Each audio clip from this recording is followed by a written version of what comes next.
राधे राधे महाराज जी।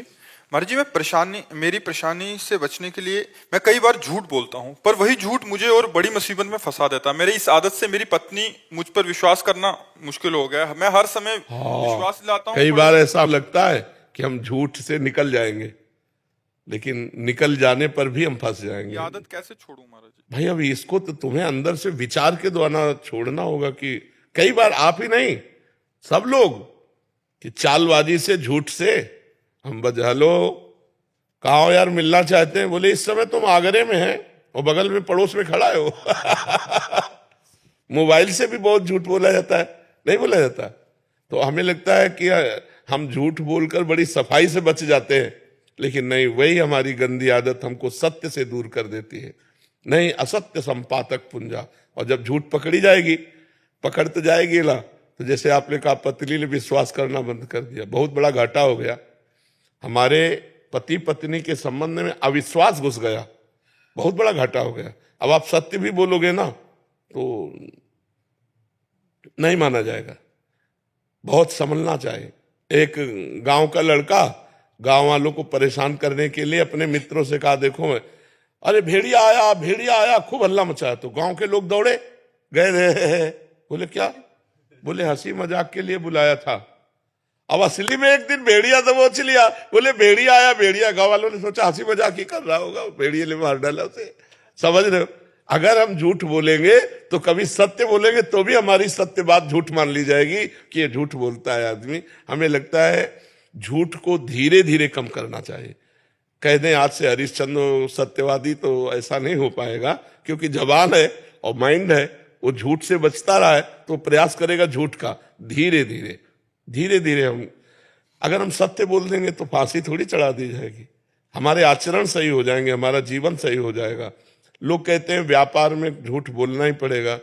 हम कहते हैं क्यों झूठ बोलोगे? सब कोई जानते हैं व्यापार मुनाफा के लिए किया जाता है। तो ये बंदा जो वस्तु बेच रहा है, इसका भी परिवार है, इसकी भी दुकान मकान है, उसके लिए खर्चा इसी से ले रहा होगा। तो अब ये कहने की जरूरत कि देखो भाई साहब, ये जो चीज है ये 120 की पड़ती हमें, पर हम कसम से कह रहे हैं मुनाफा नहीं लेंगे, आप 120 का देंगे, और वो है 70 की।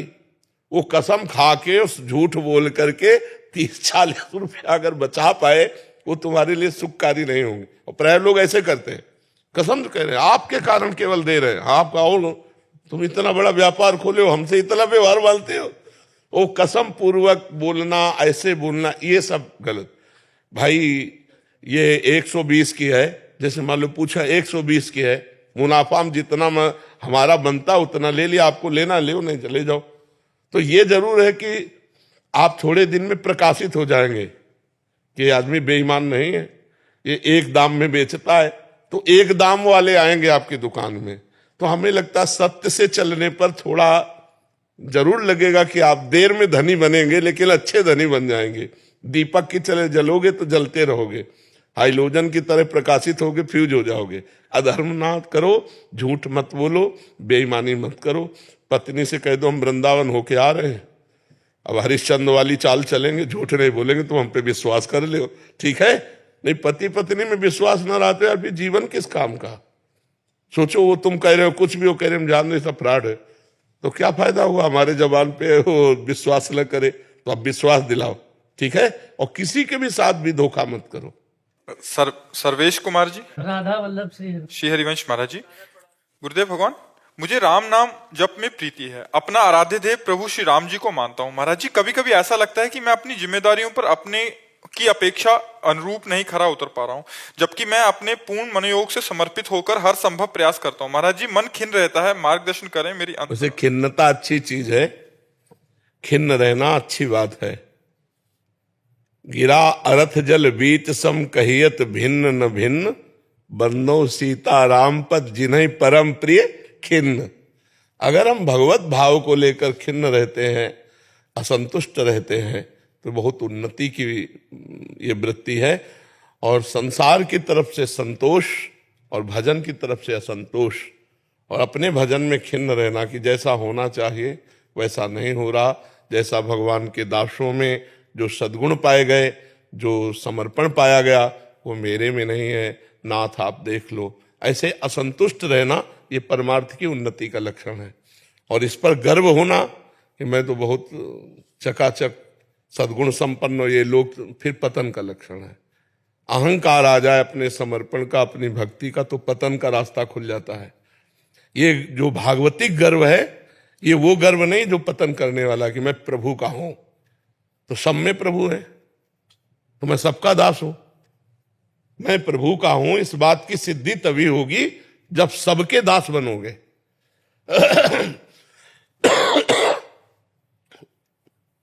सो अनन्य गति जाके असमति न टरे हनुमंत, मैं सेवक सचराचर रूप स्वामी भगवंत। ये सब चराचर भगवंत रूप है, मैं सबका सेवक हूं, मेरे स्वामी प्रभु हैं। अस अभिमान जाय जन भोरे, मैं सेवक रघुपति पति मोरे। एक आ जाए अजीब मस्ती भक्त में होती है, एक अलौकिक उन्माद भक्त में होता है, क्योंकि उसकी दृष्टि में कोई व्यक्ति नहीं होता, भगवान होते हैं।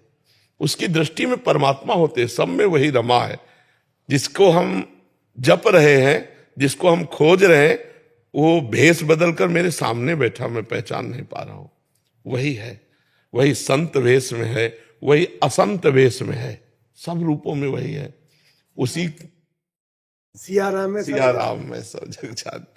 तो अच्छी बात है बच्चा, पर नाम जप करते रहो और पाप आचरण में कभी भी लिप्त मत हो, उसको भगवान की कृपा नहीं मानेंगे। महाराज जी, यद्यपि प्रश्न भागवतिक नहीं है, बट एक समस्या है जो उनके उसमें, महाराज जी ऐसे बहुत सारे बच्चे हैं जिनको विविध प्रकार की समस्याएं हैं, फिर वो डिप्रेशन में चले। जैसे कह रहे हैं कि बचपन से शायद बाल तो ठीक थे, 10 साल में बाल उड़ गए, और कहते हैं फिर बहुत सारे लोग बच्चे उपहास करने लग गए। ऐसे ही महाराज जी कोई मोटे हो जाते हैं तो उनका उपहास करने लग जाते हैं। तो ऐसे में महाराज जी अपने मन को कैसे वो रखें कि इसमें सोचना है कि भगवान ने हमारे को ऐसा ही विधान बनाया है। अगर हमारे बाल सही रहने होते तो पूर्व कर्म के अनुसार फिर ये क्रिया ना होती। अगर बाल झड़ रहे, मान लो किसी की एक आंख खराब है, किसी का शरीर मोटा है, किसी का रूप थोड़ा सही नहीं है, अगर कोई उपहास करते तो मूर्ख बच्चे हैं जो उपहास करते हैं। उपहास नहीं, ये हमारे हाथ की बात है, ये आपके हाथ की बात है कि आप बाल कैसे रखो, आप बाल कितने घने हो कि कैसे। ये तो जो पूर्व कर्म के अनुसार आया वो अपने समय पर प्रभाव दिखाएगा। वो मूर्खता के कारण उपहास करते हैं, उनको मूर्ख समझ करके उधर वृत्ति ही ना दे, और अपने को डिप्रेशन में थोड़ी डालना है। ये अब हमारा कर्म होगा कि पूर्व प्रारब्धवश आए हुए क्रिया की असफलता में हम इतना गाढ़ चिंतन कर लें नेगेटिव कि हम नकारात्मक सोच में बैठ जाएं, डिप्रेशन में बैठ जाएं, ऐसा नहीं। और हाँ, तो अगर पैसा हो तो लगवा भी सकते हो, जब ब्याह आदि का कार्य हो तो उसको लगवा। ये सब साधारण बातें, इनमें इतना गहरा सोच नहीं करनी कि हम डिप्रेशन में पहुंच जाएं। ठीक है, आज हमारा विज्ञान बहुत बड़ा हुआ है। अगर बाल रोपण करवाना भी, क्या कहा आप उसको, हेयर ट्रांसप्लांट हम तो बाल रोपण कहेंगे कि वो तो ऐसा कर, और बिल्कुल मस्त रहो। जिनके बहुत बढ़िया बाल हैं, कोई सौभाग्यशाली है। अरे भगवान से हमारा चित्त जुड़े और हम प्रसन्न रहे, ये बढ़िया बात है। मान लो ना ब्याह हो तो 50 बच्चियां भगवान का भजन कर रहे हैं, तो ऐसा नहीं, हमें भगवान जैसा मार्ग दें वैसे चलकर और आनंद पूर्वक जीवन व्यतीत करना चाहिए।